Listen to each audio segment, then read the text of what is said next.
WordPress block theme का जो theme structure होता है, यानी उसके अंदर कौन कौन से फोल्डर्स होते हैं, कौन कौन सी फाइल्स होती हैं, कौन कौन से फोल्डर्स रिक्वायर्ड होते हैं, कौन कौन सी फाइल्स रिक्वायर्ड होती हैं, और फिर रिक्वायर्ड लेवल के ऊपर कौन से ऑप्शनल फाइल्स होती हैं या फोल्डर्स होती हैं जिनको हम रिकमेंड करता है वर्डप्रेस कि आप उसको थीम स्ट्रक्चर के अंदर रखें, या किस तरीके के आपने फोल्डर्स के नेम रखने हैं, नेमिंग कन्वेंशंस क्या होनी चाहिए जो वर्डप्रेस रिकमेंड करता है। इन सारी चीज़ों को आपने तफसील के साथ डिटेल के अंदर देखना है, कोई भी कॉन्सेप्ट आपने स्किप नहीं करना, क्योंकि सारे कॉन्सेप्ट जो हैं वो बहुत ज़रूरी हैं। और इन सारी चीज़ों को अगर आप डिटेल के अंदर देखेंगे तो फिर ही आप एक प्रोफेशनल लेवल की एक ऐसी थीम डेवलप कर सकते हैं जिसको आप लेटर ऑन फिर वर्डप्रेस की थीम रिपॉजिटरी के अंदर भी सबमिट कर सकते हैं। तो ये सारी चीज़ें अगर आप करना चाहते हैं तो फिर आपने कोई भी कॉन्सेप्ट स्किप नहीं करना, वीडियो को पूरा देखना है, सारे कॉन्सेप्ट्स को अच्छे तरीके से अंडरस्टैंड करना है। तो चलते हैं आज की वीडियो की तरफ। आज का जो टॉपिक है वो थीम स्ट्रक्चर है, जैसे मैंने पहले डिस्कस किया।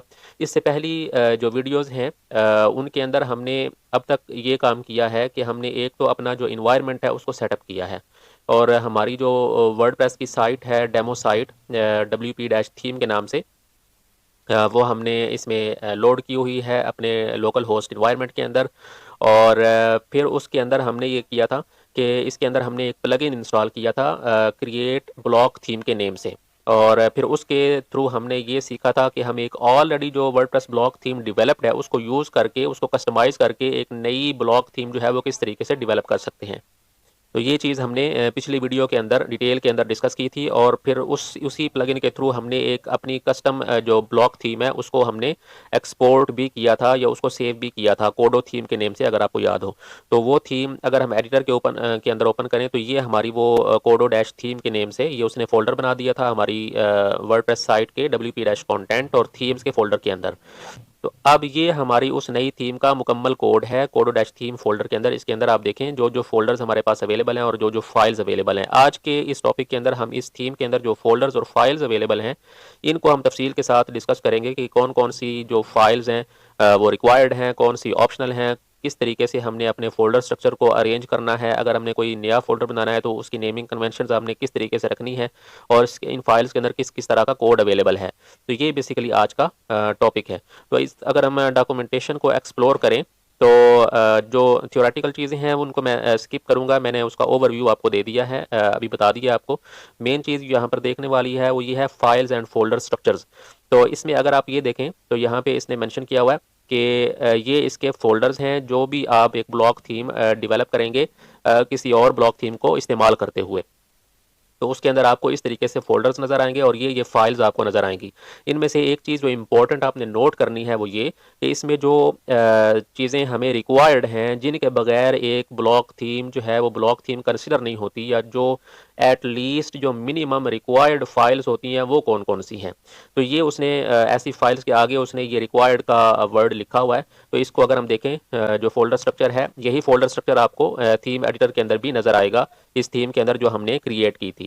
तो इसको हम देखते हैं। सबसे पहले इसमें एक पार्ट्स का फोल्डर है, और इसके अंदर footer dot H T M L, header dot H T M L. अब ये क्या होता है कि अब लेट से आपका एक पेज है या एक टेम्पलेट है जो आपने वर्डप्रेस के अंदर बनाई है, जो आप किसी भी पेज पर अप्लाई करते हैं तो एक स्पेसिफिक लेआउट उसके अंदर नजर आता है। तो उस टेम्पलेट के कुछ पार्ट्स होते हैं, जैसे आप कह लें उसके कुछ सेक्शंस होते हैं या कुछ हिस्से होते हैं। जैसे आपने कोई भी टेम्पलेट देखी हो तो उसका एक हेडर सेक्शन होता है ऊपर जो टॉप पे नजर आता है, इसी तरह उसका एक फुटर सेक्शन होता है, इसी तरह उसका एक मेन कंटेंट सेक्शन होता है, इसी तरह फिर कुछ थीम्स के अंदर एक साइड बार का सेक्शन होता है, एक मेन कंटेंट का सेक्शन होता है। तो ये अब क्या है कि उस टेम्पलेट के या उस पेज के मुख्तलिफ पार्ट्स हैं या मुख्तलिफ हिस्से हैं या मुख्तलिफ सेक्शंस हैं। तो यही चीज़ इस फोल्डर के अंदर हम रखते हैं। जो भी आपने पार्ट्स बनाने हैं, जो सेक्शंस बनाने हैं, वो आपने इस पार्ट्स के फोल्डर के अंदर रखने हैं, और उसके आप नेम दे के तो उनको ये dot H T M L extension के साथ आपने ऐड करना है। इसके अंदर सारा एच टी एम एल का कोड आएगा आपका। फिर आते हैं आपके पैटर्न्स। अब पैटर्न्स क्या होते हैं कि वर्डप्रेस ब्लॉक थीम्स के अंदर आपको पता है कि मुख्तलिफ ब्लॉक्स होते हैं जिनको यूज करके हम एक पेज का कंटेंट जो है वो बनाते हैं। तो अब क्या होता है कि मुख्तलिफ ब्लॉक्स को हम अरेंज करके उनको कंबाइन करके उनके मुख्तलिफ पैटर्न्स बना लेते हैं, और फिर बजाय इसके कि हम इंडिविजुअल ब्लॉक्स को अपनी टेम्पलेट्स के अंदर यूज़ करें, हम उन पैटर्न्स को यूज़ कर लेते हैं। उससे क्या होता है कि कम्बिनेशन ऑफ ब्लॉक्स जो हैं, मल्टीपल ब्लॉक्स हम एक ही वक्त के अंदर अपनी टेम्पलेट के अंदर ऐड कर सकते हैं। इन पैटर्न्स को हम डिटेल के अंदर फिर बाद में देखेंगे। तो जितने भी आपके पैटर्न्स बनेंगे, एक तो उनकी जो फाइल की एक्सटेंशन होगी वो .php होगी, और दूसरा वो सारे आपके इस पैटर्न्स के फोल्डर के अंदर आएंगे। फिर इसी तरह एक आपका स्टाइल्स का फोल्डर होता है, ये थोड़े डिफरेंट हैं, ये वो स्टाइल्स नहीं है जो हम CSS फाइल के थ्रू ऐड करते हैं, वो हम लेटर ऑन डिस्कस करेंगे। फिर अगला हमारा जो फोल्डर है वो टेम्पलेट्स का फोल्डर है। अब ब्लॉक थीम के अंदर मुख्तलिफ टेम्पलेट्स होती हैं, जो क्लासिक थीम्स थी उनके अंदर भी टेम्पलेट्स थी, लेकिन क्लासिक थीम्स के अंदर जो टेम्पलेट्स होती हैं उनके और इसमें फ़र्क ये है कि ये जो ब्लॉक थीम के अंदर टेम्पलेट्स हैं ये सारी HTML फाइल्स होती हैं, इसके अंदर सारा आपका HTML का कोड होता है, जबकि जो क्लासिक थीम्स के अंदर टेम्पलेट्स होती थी वो सारी .php बेस्ड होती थी। अब टेम्पलेट्स के फोल्डर को अगर आप देखें तो इसमें कुछ आपकी बेसिक सी टेम्पलेट्स उसने ऐड की हुई हैं, लेकिन इसमें से जो रिक्वायर्ड है, जो मस्ट है, जो एटलीस्ट आपकी ब्लॉक थीम के अंदर होनी चाहिए, उसके अलावा उसके बगैर आपकी थीम ब्लॉक थीम कंसिडर नहीं होती, वो जस्ट ये वाली एक टेम्पलेट है जो index.html के नाम से है। ये आपकी एक डिफ़ॉल्ट टेम्पलेट होती है जो आपके सारे पोस्ट और पेजेस पर अप्लाई होती है, अगर कोई और टेम्पलेट आपने उस पर अप्लाई नहीं की हुई। तो index.html ये एटलीस्ट मिनिमम रिक्वायरमेंट है कि आपकी टेम्पलेट्स के फोल्डर के अंदर ये वाली फाइल मस्ट अवेलेबल होनी चाहिए। फिर इसी तरह एक आपकी 404.html की टेम्पलेट है, ये कब यूज़ होती है कि लेट्स से आपने एक पेज को एक्सेस किया जो कि आपकी वेबसाइट के अंदर अवेलेबल नहीं है, नॉट फाउंड का ऑप्शन आता है, नॉट फाउंड का एरर आता है, उसके लिए आपने ये एक टेम्पलेट बना लेनी है ताकि जो भी इस तरह के पेजेस हों तो उनके लिए ये टेम्पलेट जो है इस स्पेसिफिक लेआउट के अंदर नज़र आए। इसका हर एक का कोड हम देखेंगे बाद में, तो अभी फ़िलहाल आपको कॉन्सेप्ट्स क्लियर होने चाहिए, ये कौन सी फाइल है और किस पर्पज़ के लिए यूज़ होती है। इसी तरीके से archive.html है, ये टेम्पलेट किस वक्त यूज़ होती है कि जब आपकी जो कैटेगरीज होती हैं आपके वर्डप्रेस ब्लॉग के अंदर, आप जानते हैं कैटेगरीज होती हैं, पोस्ट के लिए कैटेगरीज होती हैं, तो उन कैटेगरीज को किस तरीके से शो करवाना है, किस लेआउट के अंदर शो करवाना है, उसके लिए ये archive.html की टेम्पलेट है जो यूज़ होती है। इसी तरीके से आपकी कस्टम टेम्पलेट्स होती हैं जो कस्टम पोस्ट टाइप्स के थ्रू बनती हैं, कस्टम कैटेगरीज होती हैं, कस्टम टेक्सोनोमीज होती हैं, तो उन पर भी ये अप्लाई होगी अगर उनकी स्पेसिफिक कोई आर्काइव की टेम्पलेट्स अवेलेबल नहीं है। तो डिफ़ॉल्ट आपकी जो कैटेगरीज के लिए टेम्पलेट यूज़ होती है वो ये वाली है। डिटेल्स लेटर ऑन हम हर एक चीज़ की कॉन्सेप्ट की प्रैक्टिकली भी देखेंगे बाद में। फिर इसी तरीके से ये singular.html है, तो ये कब यूज़ होती है कि जब आप किसी पेज को या किसी पोस्ट को उसकी डिटेल्स पर क्लिक करते हैं तो आपको जो पूरा पोस्ट का पेज शो होता है जिसके अंदर उस पोस्ट का पूरा कंटेंट शो होता है, तो उस टाइम पे ये singular.html की टेम्पलेट जो है वो यूज़ होती है।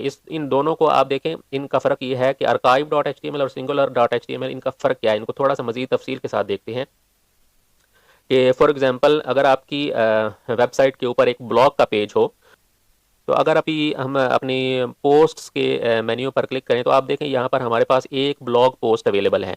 तो इसको अगर हम व्यू करें इस पोस्ट को, तो अब इसमें क्या होगा कि आपको इस पोस्ट का पूरा कंटेंट शो होगा, ठीक है। तो अब ये पोस्ट जो है, ये पूरा इसका कंटेंट आपको इस पेज पे शो हो रहा है, इसके कमेंट्स भी शो हो रहे हैं, फिर नीचे आप कमेंट सेक्शन भी आप देख सकते हैं। अब इसके बैक एंड पे कौन सी टेम्पलेट लोड हो रही है, वो वही आपकी singular.html की टेम्पलेट है जो इस टाइम पे लोड हो रही है। और लेकिन एक पेज ऐसा होता है ब्लॉग पेज जिसको हम कहते हैं, जिसके ऊपर आपकी सारी पोस्ट शो होती हैं, उसके अंदर आपको पूरा कंटेंट शो नहीं होता, बल्कि जस्ट आपको उसका टाइटल शो होता है और नीचे आपकी शॉर्ट डिस्क्रिप्शन होती है और लिंक होता है रीड मोर का, ठीक है। तो इस तरीके से आपकी सारी पोस्ट टॉप टू बॉटम या किसी स्पेसिफिक लेआउट के अंदर शो हो रही होती हैं। तो जिस पेज पर सारी पोस्ट शो होती हैं तो उस पे कौन सी टेम्पलेट अप्लाई होती है, वो archive.html की होती है। लेकिन जिस पर एक सिंगल पोस्ट शो होती है उस पर ये singular.html की टेम्पलेट जो है ये अप्लाई होती है। आई होप कि ये कॉन्सेप्ट आपको क्लियर हो गया होगा, लेकिन फिर भी अगर कोई डिफिकल्टी हो तो आगे जब हम प्रैक्टिकल इसकी एग्जांपल्स देखेंगे तो आपको ये सारी चीज़ें, ये सारे कॉन्सेप्ट्स मजीद क्लियर हो जाएंगे। फिर इसी तरीके से आपकी ये रीडमी डॉट टेक्स्ट फाइल होती है, ये जो फाइल है ये आपकी थीम के लिए एज सच रिक्वायर्ड नहीं होती, लेकिन जब आपने इस थीम को सबमिट करना होगा थीम रिपोजिटरी के अंदर, तो उस टाइम पे आपने इसके अंदर अपनी थीम के हवाले से मुख्तलिफ डिटेल्स जो हैं वो ऐड करनी होती हैं। ये हम लेटर ऑन फिर डिस्कस करेंगे, इसके अंदर कौन कौन सी इन्फॉर्मेशन ऐड करनी है, कैसे ऐड करनी है।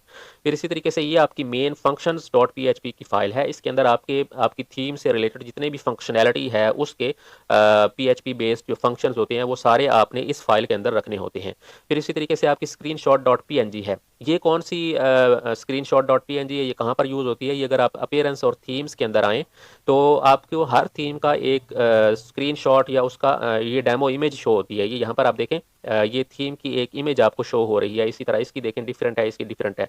तो ये इमेज जो है ये बेसिकली आपकी ये स्क्रीनशॉट डॉट पीएनजी होती है। ये आप अपनी थीम के फोल्डर के अंदर अपनी कस्टम स्क्रीनशॉट इस अपनी कस्टम थीम की बना के तो आप यहाँ पर रखेंगे तो वो ऑटोमेटिकली यहाँ पर शो हो जाएगी। जहाँ पर भी आपकी थीम जो है वो शो होती है वहाँ पर आपकी ये स्क्रीनशॉट वहाँ पर अप्लाई हो जाएगी। इसी तरीके से ये style dot C S S file है, ये आपकी मेन सी एस एस की फाइल है। इसके अंदर आपके सारे जो सी एस एस स्टाइल्स हैं उस थीम से रिलेटेड, उसका जो डिज़ाइन है, उसके कलर्स, उसके फॉन्ट्स, उसकी फॉन्ट फैमिली, इसी तरीके से जितने भी आपके कस्टम सी एस एस का कोड है वो इस फाइल के अंदर आता है। इसको आगे हम स्प्लिट भी कर सकते हैं, वो लेटर ऑन डिस्कस करेंगे। और इसके अंदर दूसरी इंपॉर्टेंट चीज़, जो सबसे इंपॉर्टेंट चीज़ है जो इस फाइल के अंदर होती है, इसका अगर हम कोड भी देखें तो ये आपकी style dot C S S file मैंने ओपन की हुई है। इसके अंदर जो आपका ये वाला पार्ट है ना, जो सबसे टॉप पे आता है इस फाइल के, ये बहुत इंपॉर्टेंट है। ये आपके वर्डप्रेस के पूरे सिस्टम को बताता है कि ये थीम क्या है, इसका नेम क्या है, फिर इसका ऑथर कौन है, इसकी ऑथर की यूआरएल क्या है, इसकी डिस्क्रिप्शन क्या है, इसके टैग्स कौन से हैं, इसका वर्जन क्या है, इसका लाइसेंस क्या है, आपकी जो थीम के अंदर ट्रांसलेशंस हैं वो टेक्स्ट डोमेन कौन सी है, किस तरीके से मैनेज हो रही है, इसके टैग्स क्या हैं, ये सारी डिटेल्स जो हैं वो इस सेक्शन के थ्रू आप ऐड करते हैं। ये मेन उसका ब्लॉक है। और ये अगर इसके अंदर आप ऐड नहीं करेंगे तो आपकी वो थीम जो है वो वर्डप्रेस का सिस्टम जो है उसको रिकॉग्नाइज नहीं करेगा। तो ये बहुत इंपॉर्टेंट फाइल है। इसकी मजीद डिटेल्स को हम आगे लेटर ऑन डिस्कस करेंगे, लेकिन अभी फिलहाल के लिए आपको पता होना चाहिए कि इस फाइल के बगैर आपकी जो थीम है वो थीम कंसिडर नहीं होती। इसी तरीके से लास्ट आपकी फाइल है थीम डॉट जेसन।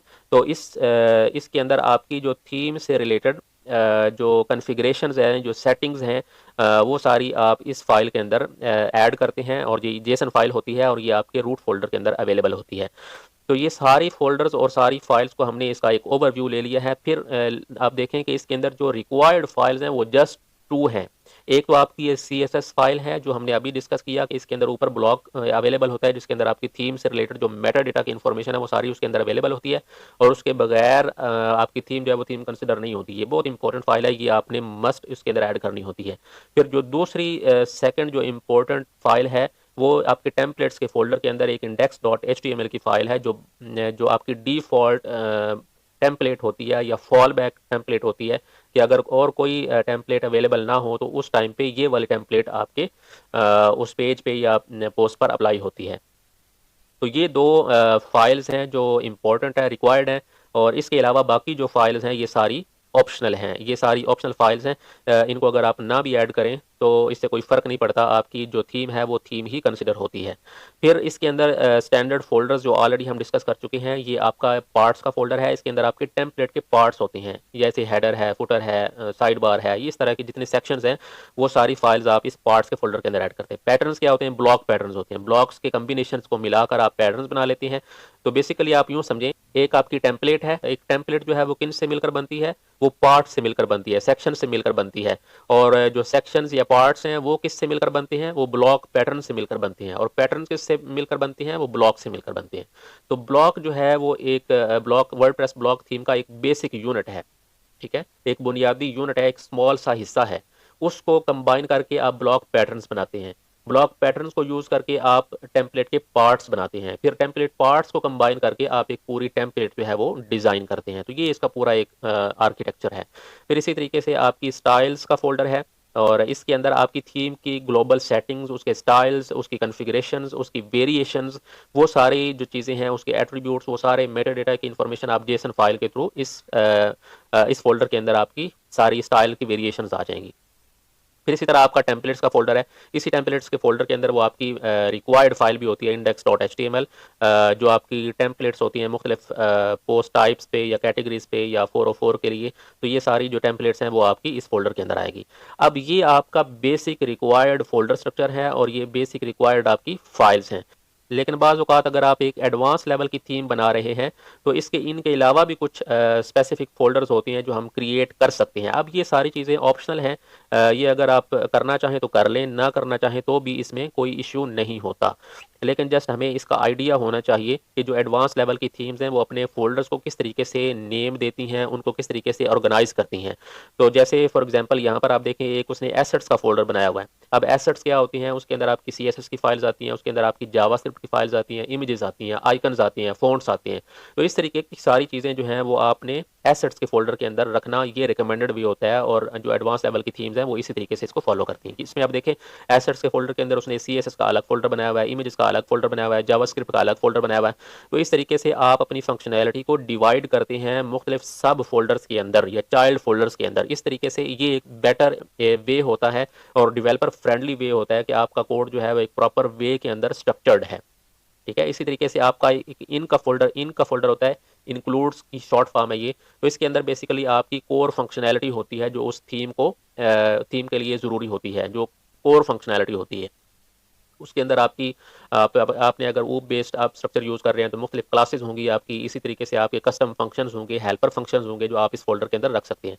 फिर ये वही पार्ट्स का फोल्डर है जो हम ऑलरेडी डिस्कस कर चुके हैं, पैटर्न्स का फोल्डर भी हम डिस्कस कर चुके हैं, स्टाइल्स का भी और टेम्पलेट्स का भी। इसके अलावा जो फाइल्स हैं, जो मेन फाइल्स हैं वो हम ऑलरेडी डिस्कस कर चुके हैं। इसमें जो एक्स्ट्रा फाइल यहाँ पर आपको शो हो रही होगी वो ये वाली है, पैकेज.json है।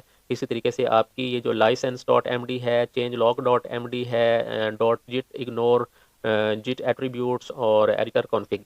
ये जो एडिटर कॉन्फ़िग है ये तो आप जो एडिटर यूज़ कर रहे होते हैं, जैसे विजुअल स्टूडियो कोड हम यूज़ कर रहे हैं तो उसकी कॉन्फ़िगरेशन की इन्फॉर्मेशन जो है वो इस फाइल के अंदर आती है। ये भी ऑप्शनल है, ना भी यूज़ करें तो इसमें कोई इशू नहीं होता।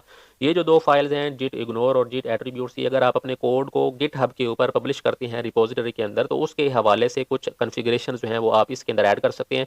अगर आपने इस थीम के कोड को गिटहब पे पब्लिश करना है और कुछ ऐसे फोल्डर्स हैं या फाइल्स हैं जिनको आप उस रिपोजिटरी के अंदर पुश नहीं करना चाहते तो उसके लिए उसको फिर आप इस जिट इग्नोर की फाइल के अंदर ऐड करते हैं। इसी तरीके से उसकी मुख्तलिफ कन्फिग्रेशन जो है वो इन फाइल्स के अंदर आप ऐड कर सकते हैं। चेंज लॉग क्या होता है, ये अगर आप अपनी जो थीम डेवलप कर रहे हैं उसके मुख्तलिफ वर्जन्स हैं और आप ये बताना चाहते हैं कि इस वर्जन के अंदर हमने ये चेंज की है, इस वर्जन के अंदर हमने ये फीचर ऐड किया है, इस वर्जन के अंदर ये एक बग था जिसको हमने फिक्स किया है, तो इस तरीके की जितनी इन्फॉर्मेशन है वो आप इस फाइल के अंदर ऐड करते हैं। इसी तरह लाइसेंस है कि आपकी ये जो थीम है इसका लाइसेंस क्या होगा, मीन्स कि ये एक ओपन सोर्स है या वर्डप्रेस का डिफ़ॉल्ट लाइसेंस यूज़ कर रही है या कोई और आप स्पेसिफिक लाइसेंस इसके अंदर ऐड करना चाहते हैं। तो ये सारी डिटेल्स हम जब सबमिट करने लगेंगे अपनी थीम को तो उस टाइम पे हम इन चीज़ों को डिस्कस करेंगे तफसील के साथ। पैकेज.json क्या होता है कि अगर आप इसको Node.js के थ्रू इसकी पैकेजेस को मैनेज कर रहे हैं, अपनी थीम को अगर आप जनरेट करवा रहे हैं अपनी कमांड लाइन सिस्टम से, तो उस टाइम पे ये यूज़ होती है। इसके अंदर आपके Node.js के सारे पैकेजेस की इन्फॉर्मेशन आती है। तो ये कुछ ऑप्शनल फ़ोल्डर्स और ऑप्शनल फ़ाइल्स थे। इसकी मज़ीद तफ़सीलात भी इसने यहाँ पर मेंशन की हुई हैं। मैंने आपको इसका ओवरव्यू दे दिया और जो ज़रूरी चीज़ें हैं वो मैंने यहाँ पर सारी आपको बता दी हैं। आप इसकी तफ़सीलात को यहाँ पर गो थ्रू भी कर सकते हैं। फिर आपका जितना कोड है वो जैसे मैंने आपको पहले भी दिखाया, code dash theme file folder के अंदर आपके सारे फ़ोल्डर्स और फाइल्स अवेलेबल हैं। इनको आप यहाँ से इसका कोड भी देख सकते हैं और अपने फ़ोल्डर्स को भी देख सकते हैं। मज़ीद फ़ोल्डर्स अगर आप क्रिएट करना चाहें तो एडिटर के थ्रू आप क्रिएट कर सकते हैं। नेक्स्ट फिर अब हम अगली वीडियोज़ के अंदर हम मूव करेंगे अगले जो टॉपिक्स हैं हमारे कोर कॉन्सेप्ट्स के अंदर, और एक एक कॉन्सेप्ट को, एक एक फ़ाइल को, उसके कोड्स को हम तफसील के साथ फिर आगे आने वाली वीडियोज़ के अंदर डिस्कस करेंगे।